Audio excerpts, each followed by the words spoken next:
ये आकाशवाणी रायपुर है। प्रादेशिक समाचार बुलेटिन के साथ मैं विभाष कुमार झा।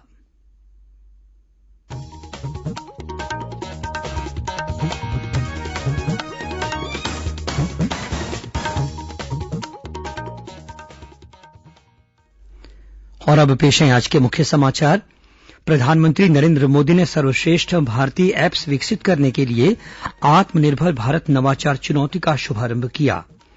प्रदेश में कल वन विभाग द्वारा मुनगा पौधरोपण का विशेष अभियान चलाया जाएगा। एक कर्मचारी के कोरोना संक्रमित पाए जाने पर छत्तीसगढ़ उच्च न्यायालय और महाधिवक्ता कार्यालय में नियमित कामकाज 10 जुलाई तक बंद रहेगा और अगले 24 घंटों के दौरान प्रदेश के उत्तरी और मध्य भाग में एक दो स्थानों पर भारी से अति भारी बारिश होने तथा आकाशीय बिजली गिरने की चेतावनी।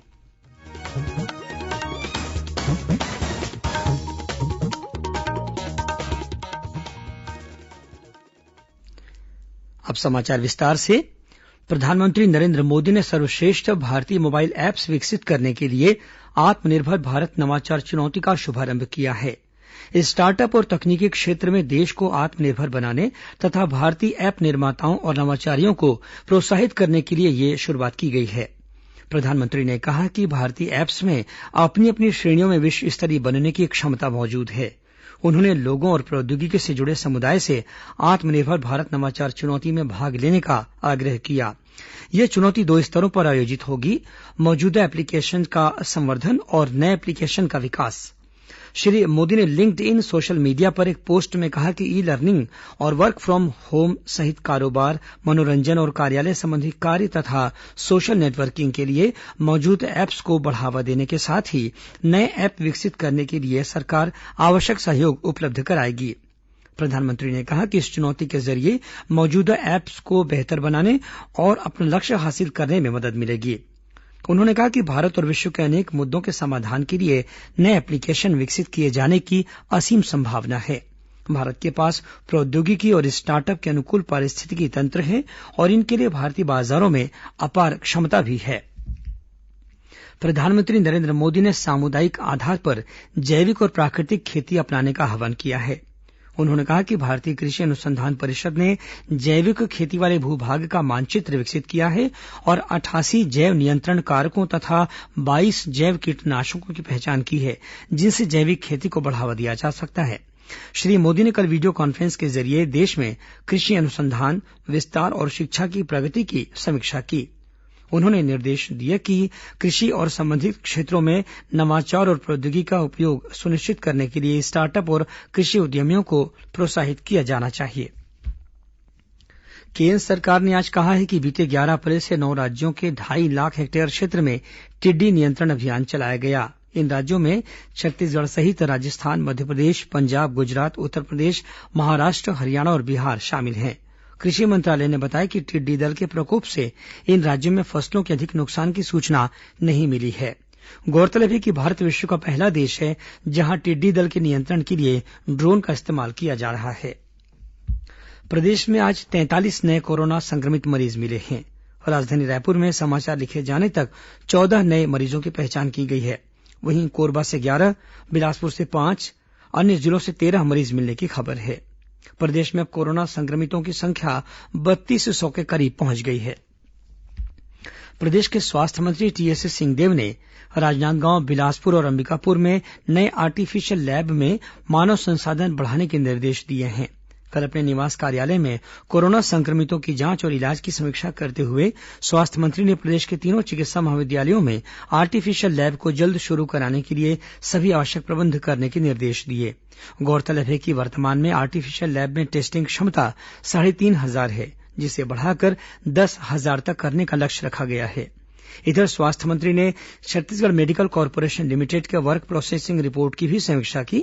उन्होंने प्रदेश के सामुदायिक और उप स्वास्थ्य केन्द्रों के साथ जिला अस्पताल तथा स्वास्थ्य विभाग के अन्य अपूर्ण निर्माण कार्यों को चालू वित्तीय वर्ष में पूरा करने के निर्देश दिए।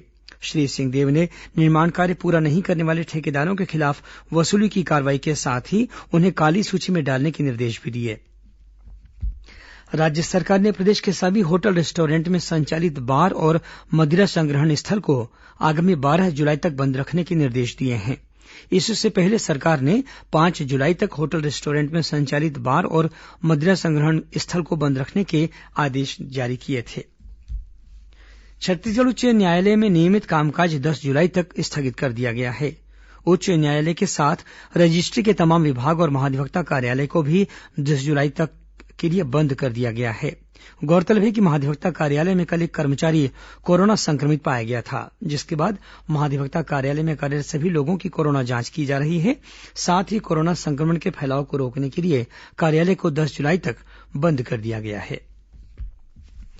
प्रदेश सरकार ने राज्य की सीमाओं पर स्थापित 16 परिवहन जांच चौकियों को फिर से शुरू करने के आदेश जारी किए हैं। आदेश के साथ ही परिवहन उड़न दस्ता का संचालन भी शुरू हो गया है। जिन परिवहन जांच चौकियों को फिर से शुरू किया गया है उनमें पाटेकोहरा, छोटा मानपुर, चिल्फी, खमारपाली, बागबहरा, केवची, धनवार और रामानुजगंज के अलावा घुटरीटोला, चांटी, रेंगारपाली, शंख तथा लावाकेरा के साथ ही कोंटा और धनपुंजी शामिल हैं। गौरतलब है कि परिवहन विभाग ने आदेश जारी कर राज्य की सीमाओं पर स्थापित परिवहन जांच चौकियों को 4 जुलाई 2017 की मध्यरात्रि से बंद कर दिया था। प्रदेश में कल 6 जुलाई को वन विभाग द्वारा मुनगा पौधरोपण का विशेष अभियान चलाया जाएगा। इसके तहत प्रदेश के सभी सरकारी स्कूलों, आंगनबाड़ी केन्द्रों और छात्रावास आश्रमों में मुनगा के पौधे लगाए जाएंगे। वन मंत्री मोहम्मद अकबर ने बताया कि यह अभियान कुपोषण मुक्त छत्तीसगढ़ की परिकल्पना को साकार करने में अहम भूमिका निभाएगा। इसके रोपण से मुनगा की उपलब्धता होगी और हरियाली सहित पर्यावरण संरक्षण को भी बढ़ावा मिलेगा। प्रधान मुख्य वन संरक्षक राकेश चतुर्वेदी ने बताया कि मुनगा सेहत के लिए बहुत फायदेमंद है और इसमें विभिन्न प्रकार के विटामिन भी भरपूर मात्रा में मौजूद होते हैं। प्रादेशिक समाचार आप आकाशवाणी रायपुर से सुन रहे हैं। छत्तीसगढ़ की खबरों से है आपका वास्ता और खबरों की विश्वसनीयता से है हमारा वास्ता। आकाशवाणी समाचार रायपुर के प्रादेशिक समाचार बुलेटिन के साथ ही हमारे समसामयिक कार्यक्रम आप रेडियो के अलावा अपने मोबाइल पर भी सुन सकते हैं। आकाशवाणी समाचार फेसबुक, ट्विटर और यूट्यूब पर भी उपलब्ध है। हमारा Facebook page Chhattisgarh news on AIR, Twitter handle CGAIR news और हमारा यूट्यूब चैनल है छत्तीसगढ़ AIR न्यूज। तो अब रेडियो के साथ ही आपके मोबाइल के जरिए भी हम पहुंच रहे हैं आप तक। छत्तीसगढ़ की हर खबर के लिए सुनते रहिए आकाशवाणी समाचार।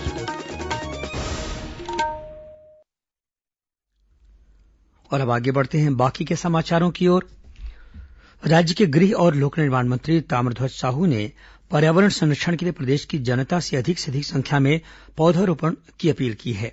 उन्होंने कहा है कि प्रत्येक नागरिक अपने घरों में कम से कम एक पौधा जरूर लगाए। श्री साहू ने कहा कि आज के परिवेश में पर्यावरण लगातार प्रदूषित हो रहा है। ऐसी स्थिति में अपने घरों में और खाली पड़ी जमीन पर पौधे रोपे जाने चाहिए ताकि वातावरण को प्रदूषित होने से बचाया जा सके। राज्य सरकार ने प्रदेश में नए शिक्षा सत्र से शुरू हो रहे 40 उत्कृष्ट अंग्रेजी माध्यम स्कूलों के लिए नई व्यवस्था को मंजूरी दे दी है। इसके तहत प्राचार्य का पद प्रतिनियुक्ति के लिए आरक्षित किया गया है, जबकि व्याख्याता से लेकर भृत्य तक के पदों की नियुक्ति संविदा या प्रतिनियुक्ति के आधार पर की जाएगी। संविदा के पदों के लिए भी शासन द्वारा मानदेय निर्धारित किया गया है। वहीं प्रतिनियुक्ति की दशा में संबंधित कर्मचारियों और शिक्षकों को वही वेतन तथा भत्ते प्राप्त होंगे जो उनके मूल विभाग से प्राप्त होते थे। गौरतलब है कि नए अंग्रेजी माध्यम स्कूलों का संचालन और प्रबंधन कलेक्टर की अध्यक्षता वाली समिति के जिम्मे होगी। इन स्कूलों में कक्षा 1 से लेकर 12वीं तक की पढ़ाई होगी। प्रत्येक शाला के लिए अलग अलग समिति होगी। समिति के सचिव जिला शिक्षा अधिकारी होंगे।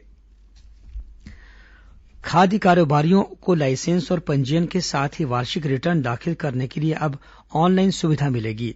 मिली जानकारी के अनुसार खाद्य सुरक्षा और मानक प्राधिकरण ने इसके लिए FOS-COS नाम का एक आधुनिक सॉफ्टवेयर तैयार किया है। यह सॉफ्टवेयर वर्तमान में प्रचलित FLRF प्रणाली की जगह लेगा। यह सॉफ्टवेयर एकल खिड़की प्रणाली की तरह कार्य करेगा। पहले चरण में इसे 9 राज्यों में लागू किया जाएगा। इन राज्यों में परीक्षण सफल होने के बाद जल्द ही इसे बाकी राज्यों में भी शुरू किया जाएगा। दुर्ग जिले के युवाओं ने अपने सामूहिक प्रयास से एक बंजर जमीन को बगीचे में बदल दिया है। महात्मा गांधी राष्ट्रीय ग्रामीण रोजगार गारंटी योजना मनरेगा के माध्यम से जिले के मरमरा गांव में युवाओं ने पौधे लगाओ जीवन बचाओ का नारा देकर खाली जमीन पर पौधे लगाकर उसे सुंदर उद्यान बना दिया है। मिली जानकारी के अनुसार गांव के युवाओं ने खाली पड़ी जमीन पर वृक्षारोपण करने की ठानी थी। उनके इस प्रयास को ग्राम पंचायत का भी सहयोग मिला, जिसके बाद मनरेगा मद से करीब 4.5 लाख रुपए मंजूर किए गए। जुलाई 2017 में खाली पड़ी जमीन पर सीताफल, अमरूद, करौंदा, नीम और गुलमोहर सहित अन्य प्रजाति के करीब 300 पौधे रोपे गए। वर्तमान में ये पौधे बड़े हो गए हैं और जल्द ही इनमें फल भी लगने वाले हैं। ग्रामीणों ने बताया कि एक समय था जब इस जमीन पर अतिक्रमण था, लेकिन पौधे लगने से यह जगह एक खूबसूरत बगीचे में बदल गई है। वहीं इस पहल से युवाओं को रोजगार मिला है, जिससे उनकी आर्थिक स्थिति भी बेहतर हो गई है।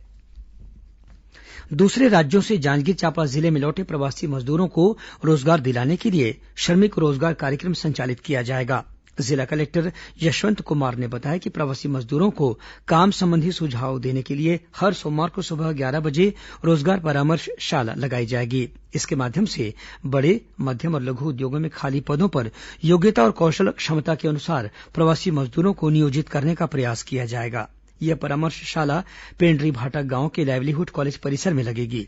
इच्छुक मजदूर अपने कार्य अनुभव और शैक्षणिक योग्यता सहित अन्य दस्तावेजों के साथ परामर्शशाला में भाग ले सकते हैं। बीजापुर जिले में माओवादियों ने जवानों को सब्जी पहुंचाने वाली गाड़ी में आग लगा दी। मिली जानकारी के अनुसार सब्जी पहुंचाने वाली गाड़ी कोटरू से करकेरी जा रही थी। इस दौरान 8 से 10 माओवादियों ने रास्ते में गाड़ी रोक ली और बंदेपारा के जंगलों में ले जाकर गाड़ी में आग लगा दी। इस बीच गाड़ी मालिक के साथ भी मारपीट की गई। राजस्व और आपदा प्रबंधन विभाग ने मानसून के दौरान आकाशीय बिजली गिरने की आशंकाओं को देखते हुए लोगों को एहतियात बरतने की सलाह दी है। विभाग ने कहा है कि आकाशीय बिजली गिरने की घटनाओं के समय यदि घर में हो तो पानी का नल, फ्रिज, टेलीफोन आदि को न छुएं और उससे दूर रहें। साथ ही बिजली से चलने वाले यंत्रों और उपकरणों को बंद कर दें। यदि दोपहिया वाहन, साइकिल, ट्रक, खुले वाहन, नौका आदि पर सवार हों तो तुरंत उतरकर सुरक्षित स्थानों पर चले जाएं। धातु की डंडे वाले छाते का उपयोग भी न करें। यदि जंगल में हो तो छोटे और घने पेड़ों की शरण लें। एक साथ कई व्यक्ति इकट्ठा न हों। यदि खेत खलिहान में काम कर रहे हो तो पास में कोई सुरक्षित स्थान न हो तो वहां रहें, जहां है वहीं रहें। हो सके तो पैरों के नीचे सूखी चीजें जैसी लकड़ी, प्लास्टिक या बोरा या सूखे पत्ते का इस्तेमाल करें। यदि संभव हो तो अपने घरों में तली चालक लगवा लें। यथासंभव खुले स्थान में स्वयं को किसी धातु के संपर्क में बचाए रखें। और अब पेश है मौसम का हाल। प्रदेश में अगले 24 घंटों के दौरान हल्की से मध्यम बारिश होने अथवा गरज चमक के साथ छींटे पड़ने की संभावना है।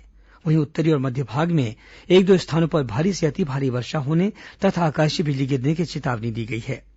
मौसम विभाग से मिली जानकारी के अनुसार एक निम्न दाब का क्षेत्र पश्चिम मध्य बंगाल की खाड़ी के ऊपर बना हुआ है। इसके प्रभाव से आज प्रदेश के बस्तर और दुर्ग संभाग में मध्यम से भारी और अति भारी बारिश होने की चेतावनी दी गई है। इस बीच राज्य स्तरीय नियंत्रण कक्ष द्वारा मिली जानकारी के मुताबिक प्रदेश में 1 जून से लेकर अब तक 327 मिलीमीटर औसत वर्षा दर्ज की जा चुकी है। कुछ खबरें संक्षेप में सुन लीजिए। राज्य सरकार ने राजनांदगांव जिले में झिटिया एनीकट परियोजना के लिए 2 करोड़ 85 लाख रुपए मंजूर किए हैं। जांजगीर चांपा जिले में कीटनाशक दवा की बिक्री में 19 करोड़ रुपए की गड़बड़ी के मामले में कंपनी के आंचलिक प्रबंधन और क्षेत्रीय प्रबंधक सहित 16 लोगों के खिलाफ रिपोर्ट दर्ज की गई है। इसी जिले के बलौदा क्षेत्र में नवगवां में आज रेत की अवैध खुदाई के मामले में पुलिस ने 12 ट्रैक्टरों को जब्त किया है। राजनांदगांव जिले के खैरागढ़ क्षेत्र में ग्रामीणों से ठगी करने के मामले में पुलिस ने 4 लोगों को हिरासत में लिया है। वहीं 3 लोग फरार बताए जाते हैं। जांजगीर चांपा जिले के सिलादेही गांव में 2 वाहनों की भिड़ंत में एक चालक की मौत हो गई। कोरबा जिले में निर्माण कार्य के दौरान हुए हादसे में एक महिला मजदूर की मौत हो गई। जगदलपुर के एनएमडीसी चौक पर पुलिस ने 1.25 लाख रुपए के गांजे के साथ 2 लोगों को गिरफ्तार किया है। और रायगढ़ जिले के कापूस क्षेत्र के अंतर्गत 14 हाथियों के दल ने बीती रात 3 घरों में तोड़फोड़ की। वहीं खेतों में लगी फसलों को भी नुकसान पहुंचाया। अंत में मुख्य समाचार एक बार फिर। प्रधानमंत्री नरेंद्र मोदी ने सर्वश्रेष्ठ भारतीय ऐप्स विकसित करने के लिए आत्मनिर्भर भारत नवाचार चुनौती का शुभारंभ किया।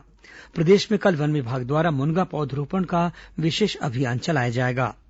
एक कर्मचारी के कोरोना संक्रमित पाए जाने पर छत्तीसगढ़ उच्च न्यायालय और महाधिवक्ता कार्यालय में नियमित कामकाज 10 जुलाई तक रहेगा बंद।